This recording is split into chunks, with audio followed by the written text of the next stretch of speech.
বিশ্বনবী বললেন জুমার নামাজের 15টা সুন্নত মুখস্থ রাখতে হবে। 1 নাম্বার সুন্নত ফজরের সালাত জামাতে পড়তে হবে। 2 নামাজ মুনাফিকদের কাছে সবচেয়ে কঠিন, একটা হচ্ছে ফজরের নামাজ আর একটা এশার নামাজ। এক আলেমকে জিজ্ঞেস করা হলো ফজরের বাতাসটা এত ঠান্ডা আর স্নিগ্ধ কেন? আলেম উত্তর দিয়েছিল, কারণ ফজরের বাতাসে মুনাফিকদের নাকের দুর্গন্ধ মিশে না। ফজরের বাতাসটা স্নিগ্ধ, ফজরের সময় আল্লাহওয়ালাদের আনাগোনা, মুসল্লিদের আনাগোনা, ইসলামের পক্ষের শক্তির আনাগোনা। চিল্লায় বলেন ঠিক কিনা? মসজিদে নববীতে জুমার নামাজের দৃশ্য আর ফজরের নামাজের দৃশ্য ছিল এক। বাংলাদেশে ফজরের নামাজের দৃশ্য আর জুমার নামাজের দৃশ্য এক নাকি? ফজরের নামাজের সময় মুসল্লি নাই, এক কাতার হয় না, আর জুমার নামাজে পাক্কা মুসল্লি দেরি করে গেলে বারান্দায়ও জায়গা পায় না। কথা কন? তাহলে আগামীকাল ফজরের নামাজটা আমরা জামাতে পড়বো ইনশাআল্লাহ। এত আসতে আরো জোরে পড়েন ইনশাআল্লাহ। মনে থাকবে? ইমাম সাহেব কে মসজিদের? ইমাম কই? আবির সাহেব কই?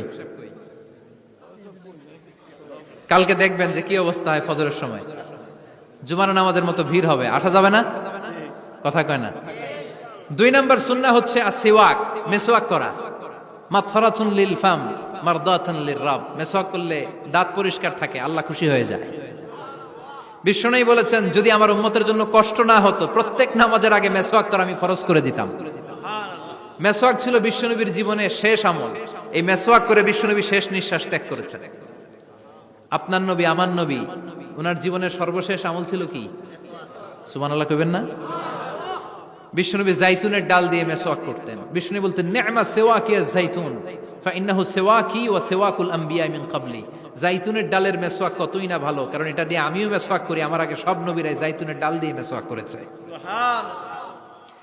3 নাম্বার হচ্ছে দুহুন, তেল মালিশ করবেন। বিশ্বনবী জাইতুনের তেল দাড়িতে, চুলে আর গায়ে দিতেন। বিশ্বনবী বলতেন, ওয়াদাহিনু ফাইন্না ফিত তাদহিনে বারাকাত। তেল খাও, তেল দাও, তেল মালিশ করো, তেলের ভেতরে আল্লাহ বরকত ঢুকাইয়া দিছে। তেল দিবেন তো? 4 নম্বরে আত্তিব, জুমার দিনে সুগন্ধি লাগিয়ে যাওয়া সুন্নাত।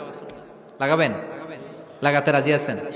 বিশ্বনবী বলতেন, এই দুনিয়ার 3টা জিনিস আমার কাছে সবচাইতে প্রিয়। হুব্বিবা ইলাইয়া মিন দুনিয়াকুম সালাস। এক হচ্ছে আন-নিসা, নারীদেরকে আমি পছন্দ করি। 2 হচ্ছে আত্তিব, সুগন্ধি লাগাতে আমি পছন্দ করি। বিশ্বনবীর কেউ সুগন্ধি হাদিয়া দিছে, বিশ্বনবী নেয় নাই, এরকম কোন ঘটনা ঘটে নাই। আল্লাহু আকবার। 3 নম্বরে কুররাতু আইনি ফিস সালাহ। নামাজের মধ্যে যখন আমি দাঁড়িয়ে যাই আমার চক্ষুটারে ঠান্ডা করে দেয় কে? আবার বিশ্বনবী বলতেন, আরবাউন মিন সুনানিল মুরসালিন। 4টা সুন্নাত সব নবীদের সুন্নাত। 1 নম্বরে আল হায়া, মানে লজ্জা। আরেক বর্ণনা এসেছে আল খিতান, মানে সুন্নাতে খাতনা, এটা সব নবীদের ছিল। আর সেওয়াক, সব নবীরা মেসওয়াক করেছেন। আত্তিব, সব নবীরা আতর লাগিয়েছেন। আর নিকাহ, সব নবীরা বিয়েও করেছেন। চিল্লায় পড়েন আল্লাহু আকবার। 5 নম্বর সুন্নাহ হলো আল লিবাস আহসানা সিয়াব, সুন্দর জামা পরা। নট নেসেসারি যে নতুন জামা হতে হবে, পুরাতন জামাও ধুয়ে আয়রন করে পরলে একটা সৌন্দর্য আছে না নাই? ইন্নাল্লাহা জামিল ওয়া ইউহিব্বুল জামাল। আল্লাহ নিজে সুন্দর, সৌন্দর্যকে আল্লাহ পছন্দ করেন। পৃথিবীতে সবচেয়ে সুন্দর কে?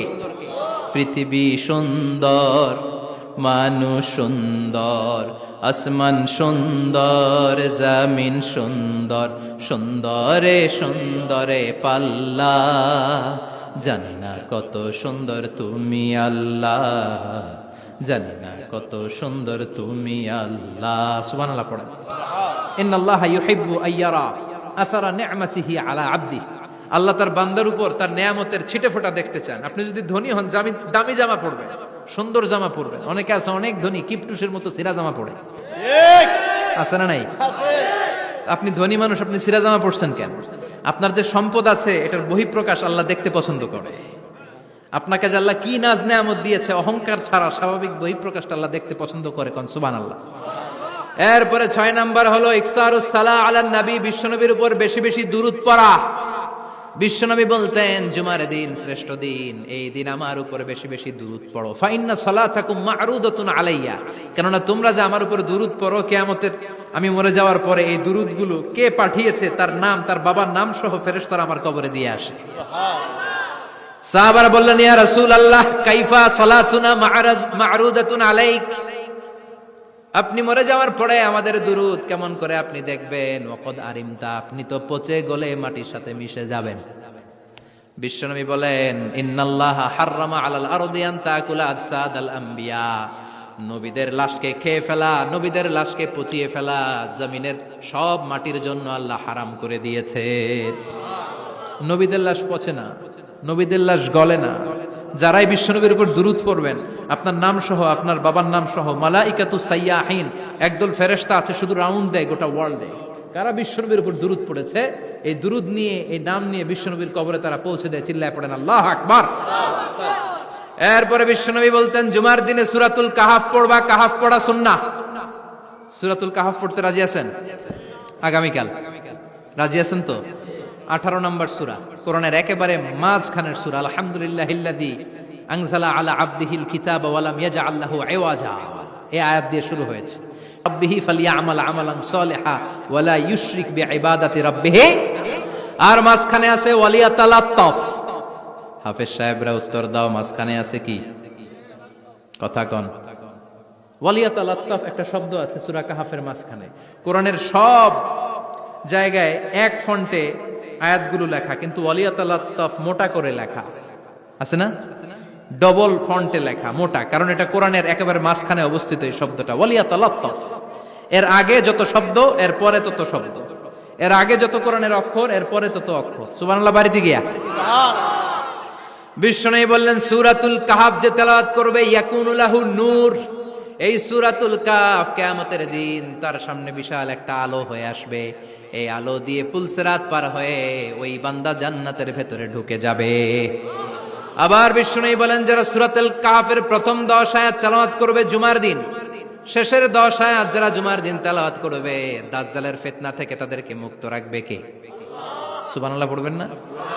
কালকে সূরাতুল কাহাফ দিয়ে সকাল শুরু করতে রাজি আছেন? সবাই রাজি? এরপর আত-তাবকির ইলাল মসজিদ, মসজিদে আগে আগে যাওয়া সুন্নাত। আগে যিনি যাবে উনি কি পাবে? তারপরে গরু, তারপরে বকরি, তারপরে মুরগি, মুরগির পরে ডিম না আন্ডা? আন্ডা। আল মাশিউ আলাল ইকদাম, বিশ্বনবী বললেন হেঁটে হেঁটে জুমার নামাজে যাওয়া সুন্নাহ। রিকশা, হুন্ডা, সাইকেল, সিএনজি দিয়ে গেলেও হবে, কিন্তু হেঁটে হেঁটে গেলে সওয়াব বেশি না কম? প্রতি কদমে কদমে আমলনামায় সওয়াব দিয়ে দিবে কে? এরপরে বিশ্বনবী বললেন, আদামু তাখাত্তি রিকাবান নাস, মানুষের ঘাড় ডিঙ্গিয়ে সামনে না যাওয়া সুন্নাহ। অনেকে জুমার দিন আসে, সবার শেষে বসতে চায় সামনে, এরকম ডাকাইত আছে না নাই? রাজা মেহারে নাই?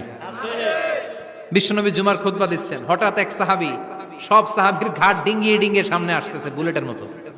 বিশ্বনবী বললেন, থামো, এজেলেস, বসো মিয়া, ফাকাদ আযাইতা ওয়া আনাইতা, আসছো দেরি করে, আবার মুসল্লিদেরকেও কষ্ট দিচ্ছ। যেখানে জায়গা পাবেন ওইখানে বসবেন। মানুষের ঘাড় ডিঙ্গিয়ে সামনের কাতারে যাওয়া এটা ঠিক না। এজন্য জুমার দিন আগে আগে আসার চেষ্টা করবেন। রাজি আছেন তো? এরপরে বিশ্বনবী বললেন, দুখুলুল মসজিদে রাকাতাইন, জুমার নামাজের দিন মসজিদে ঢোকার পরে 2 রাকাত পড়া সুন্নাত। কয় রাকাত? রাজি আছেন? কবলাল জুমা, বাদাল জুমা। অনেকে প্রশ্ন করে, বাদাল জুমা 4 রাকাত, মসজিদে পড়লে 4, ঘরে পড়লে 2। কিন্তু কবলাল জুমা সুনির্ধারিত নয়, অনির্ধারিত। মা কদ খুদ্দিরা লাক, যত আপনার তৌফিকে কুলায় 2 রাকাত করে করে 2, 4, 6 ইমাম সাহেব খুতবা দেওয়ার আগ পর্যন্ত। আপনি যদি আধা ঘন্টা আগে যান, আপনি 10 রাকাত পড়তে পারবেন। চিল্লায় বলেন ঠিক কিনা? এরপরে বিশ্বনবী বলেন, ইনসাত, চুপ থেকে খুতবা শুনবা। জুমার খুতবার সময় কথা বলা যাবে নাকি? কথা কন। বিশ্বনবী বললেন, তোমার সামনে কেউ কথা বলতেছে, তুমি যদি বলো চুপ করো, এটাও তুমি খারাপ কাজ করছো। চুপ করো তোমার কইতে কইছে কি? চুপ করো বলে তুমি আরেকটা বেজাল লাগাইছো। চিল্লায় বলেন ঠিক কিনা? তাহলে জুমার নামাজে কথা বলা যাবে না। কেউ কথা বললে চুপ করো, এই কথাটাও বলতে বিশ্বনবী নিষেধ করেছেন। চিল্লায় বলেন ঠিক কিনা? এরপরে মজার একটা কথা বিশ্বনবী বলেছেন, জুমার নামাজ পড়তে যেয়ে যদি কারো ঘুম আসে, জায়গা চেঞ্জ করে বসো। জুমার নামাজ পড়তে যেয়ে ঘুমান না, এরকম কে কে আছেন আল্লাহর ওলি? হাত তোলেন। হাত তুলতে পারবেন? আমিও তুলতে পারবো না, আমি কত ঘুমাইছি। জুমার খুতবা শুনতে গেলে ঘুম আসে, কারণ রহমত নাজিল করে কে? পুরো মসজিদের ডানে বায়ে রহমতে ঠাসা, খালি ঘুম আর ঘুম। আছে না নাই? ঘুম আসলে কি করবেন? উঠে যাবেন, উঠে জায়গা চেঞ্জ করবেন, পানির ঝাপটা দিবেন, ঘুম দূর করে দিবে কে? এরপরে বিশ্বনবী বললেন, জুমার দিন দোয়া করলে কবুল হয়। এমন একটা সময় আছে জুমার দিনে ওই সময়ে যদি বান্দা আল্লাহর কাছে কিছু চায়, সেটা না দিয়ে খালি হাতে আল্লাহ বান্দারে ফিরাইয়া দেয় না। সেটা কখন? অনেক ইখতিলাফ আছে, বেশিরভাগ মুহাদ্দিসিন বলেছেন জুমার দিন আসরের নামাজের পর থেকে মাগরিবের আগ পর্যন্ত, বিশেষ করে মাগরিবের আগের আধা ঘন্টা, এই সময় আল্লাহর কাছে বান্দা যদি কিছু চায়, এই দোয়া আল্লাহ ফিরিয়ে দেয় না। এই 15টা সুন্নাত কালকে আমল করা যাবে তো? সবাই রাজি? জুমার খুতবা মনোযোগ দিয়ে শুনবো তো? আগে আগে আসবো তো? দোকানপাট বন্ধ করে জুমার নামাজের ভাবমূর্তি রক্ষা করব তো? খতিব সাহেব যারা আছেন, জুমার আলোচনাটাকে আরো কনস্ট্রাকটিভ ওয়েতে নেন। সব বন্ধ হবে, জুমা বন্ধ হবে। তাফসির মাহফিলে 144 ধারা আছে না নাই? জুমার মাহফিলে আছে। জুমার দিন 144 জারি করছে ওই মসজিদের জুমায়, কোনদিন শুনছেন? এজন্য জুমাটাকে আমাদেরকে কাজে লাগাতে হবে। আল্লাহ তুমি তৌফিক দাও।